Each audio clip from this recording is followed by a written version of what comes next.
what have you noticed particularly about the connection to Irish culture and Galician culture? Are there any things that stand out to you?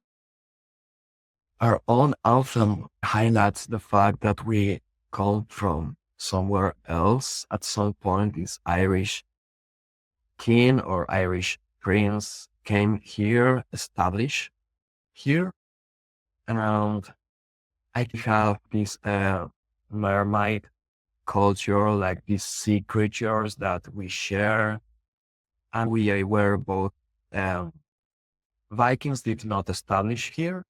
They did in Ireland. Mhm. I'm pretty sure of it. They did not establish in Galicia, but they did come here, Vikings.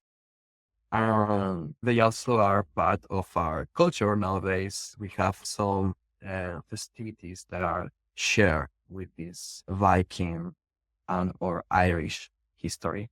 Okay. We recreate the arriving of the Vikings, although it's not, I don't think it's like a particularly fun story to tell. Yeah, they came here and they robbed us. Like people get into costumes. We also have a lot of pagan traditions and Roman history. Mhm. Like we celebrate Ardelucus in Lugo, one of our main cities, and we get dressed as Romans and pagans. Pagans, that's the term, or Celts. We will recreate a lot of dances, maybe even battles. There's a lot of fire jumping, and a lot of, it's a huge event in June every year. Sorry, I know I'm aware that I mix a lot. You just asked me about Irish and Galicia. I just mix a lot, but I get excited sometimes. No, that's so exciting. I love to hear and I love to talk about folk traditions and folk tales and these parts of our culture because I want to say we don't see them very often, but I don't think that's true necessarily. But what I do think is that it's very easy now in our modern day to forget that these things exist and that people still do them and that people still carry these traditions and that they care. For me, I don't know how you feel, but it just seems like everything online and everything is online. Everything online, everything on social media just feels very shallow, yes, Like, not but really deep. not really deep. It feels very shallow, but it also feels very homogenous. Everything feels the same, Danny. Like Yeah. I feel like if I looked up something like Spain, just like you said, what am I gonna see? Bullfighting, flamenco, maybe I'll see football, maybe I'll see I don't know.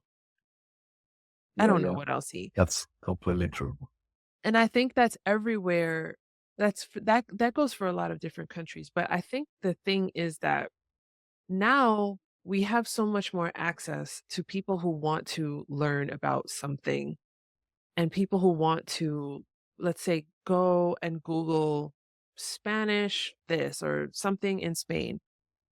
And I feel like you're still going to get that very basic information that has nothing to do with Galicia or nothing to do with any of the other regional parts of Spain and parts of the country. And it's so important that we continue to highlight these things and highlight these festivals. If I Googled right now, yearly festival in Spain, I'm either going to get Pamplona, like running of the bulls, or I'm going to get, I forget what city it's in where they throw tomatoes at each other. For La Tomatina. La Tomatina. And that's cool, but I want to hear Give me about this. more ChatGPT.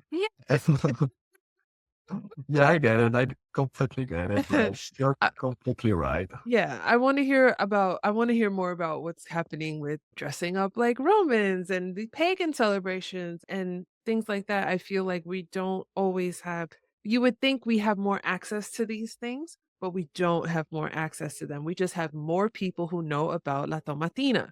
I wanna continue to talk about these things with my guests, and I wanna continue to highlight these regional celebrations that mean so much to the people who are highlighting this culture and who are sharing this culture. So I'm really glad that you're bringing it up. I don't care if you're a geek about it because that's what we need. We need more people to geek out about these celebrations. And what's your favorite? Do you have a favorite time of year or a favorite one that you've looked forward to celebrating? Yeah, I do. I love autumn, fall. I do love the season. We do not have officially Halloween, but many things don't because of capitalism. Halloween is a thing in Spain now, Mhm. but it saddens me a little. I'm okay with festivities getting fused in Mhm. some way, but I really love our autumnal traditions. I Okay. think that's the term. Yes. Uh, we have, for instance, it's all around All Souls Day. Death is really important in our culture, Mhm. like in most of them, but we do have a lot of traditions linked to the departed, Yeah. like the way we respect death.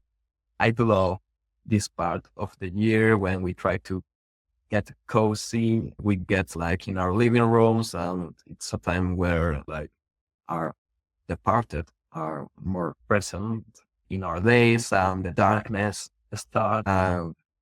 For instance, we have Magosto, which would be like from pagan times. It could have Celtic roots. And it was like this fire festival about the beginning of winter, the harvest, the usual stuff. Yeah. Here in Galicia, we would make chestnut necklaces to honor the dead. Oh. Um, and also to protect ourselves Mm. from the death because again, ambivalence is always good and bad. There we have a lot of traditions connected to chestnuts. It's part of the year. There is this ritualistic dance around the person that died. Okay. I don't know the word, the mourning, like when people surround the dead and they wait with the dead like for a day or two, Okay. uh, protecting like the body and being Mhm. there after the passing. Mhm. And in some parts of Galicia, they would have this dance that they would do around the corpse. Okay. It's called Danza do Abellón. Okay. I think Bumblebee could be the translation, Bumblebee dance, because no, it's okay if you laugh, but like I Wait a think minute, it wait a sounds like minute. What's the word for bumblebee? Abellón, Uh, Abellón, I bet you know. Does that sound like Dumbledore to you? Dumbledore, a little bit, yes, Because I heard somewhere that Dumbledore or Dumble something is a word a reference. from since you brought up Harry Potter, I know we could talk about this. I heard that Dumbledore is like a old English word that meant bumblebee. Yeah, I think they could even be related. We have the word in Spanish, it could be abejorro. In Galicia, in Galician would be abellón. I'm not sure it's bumblebee. I believe it could be honeybee, but Oh, I believe it's bumblebee. Whatever. And absolutely, I don't like to talk when I'm not entirely sure. Uh, I got a our little stuff. distracted, Danny. I'm No, sorry. no, no. It was me who mentioned Harry Potter first, please. I cannot talk about Dumbledore. I believe that you're right. At some point, I did read that, but I did not connect it to Avedon. Like that could be a fun thing to research. I'm gonna look into that because when you said it, I said, "Did he say Dumbledore?" And I was writing it. That's why I Yeah. stopped you. I don't like to cut off my guests, but No, no, please stop me. yeah, no. So we're gonna put a pin in that and come. We're gonna research, investigate. But so around the corpse, they're doing the dance, Buzzing, and like it is called because of the chant, the buzzing that oh, you do around the wow, corpse. okay, We just learned about this tradition like pretty recently. Like, really, yeah, it's not something that it's done, but it's just one of many traditions that we have linked to that. And I think it's really interesting. it is. Yeah. And Um, many bad omens related to it. mhm. We also have this washerwoman in the United Kingdom, France, the Basque Country, Ireland, that if you see this washerwoman working in the river, trying to get rid of the blood stains from the white sheets. If you see them, either you help them and you help them with the work in a very particular way, like in a particular direction. You have to turn the clothes in a particular direction, or just go away really fast because if you see them, like you're down. Oh, no. They are called lavandeiras. Yeah, Lavandeiras. lavandeiras in Galicia, Mhm. washerwoman in English. Just this part of the year, like with our autumn traditions, death related traditions. I just love it. I love all of it. Gosh, that lavender give me the word again, the washerwoman, Lavandeiras lavanderas. That with made me V. lavanderas? Yeah, no, it's written with, V, but we actually just have the B sound, both lavande. for V and B. Okay. I'm That's what I learning. wanted. So you know, you know, it's like standard Spanish in that Mhm. sense, like the V sound disappear, Yeah. but we still have to write both letters because I don't know why. Mhm. That story is chilling, Yeah, that's one of the good ones. but that is I don't wanna say fun if people are not okay with death, but I think that's like the fall tradition and honoring death and having it being comfortable with this part of life. It's really interesting. What role do the chestnuts play in the fall period of the autumn period of time in Galicia? Yeah, maybe I should have explained this a little more why chestnuts are important, but it's like kind of basic to me. You will have to excuse me. Do you know how Irish people survive because of the potato? Mm. Yeah, I think we had a similar thing here with chestnuts. Okay. Chestnuts are part of our traditions. They are really important. For Mhm. instance, during Magosto, also the chestnuts from the necklace, they also represents like each chestnut represents a spirit. Okay. And if you eat the chestnuts, every chestnut that you will be freeing a soul in a Oh. way. It could also be an amulet. It could be to honor the dead. And if you're hungry, you should eat them because it's what's appropriate. Chestnuts are a huge part of Magosto. We also roast them and we eat them around fire while we listen Galician music. Galician Mhm. bagpipes are other thing that is common to Ireland, Galicia, and Scotland, and other parts of the northern Spain Mhm. regions. And what else? Oh, we also have our own Santa Claus. It's called Salvador. Apalpador. That's right. And what the Apalpador does, first, it works in the mountains. He makes, sorry, a Mhm. charcoal.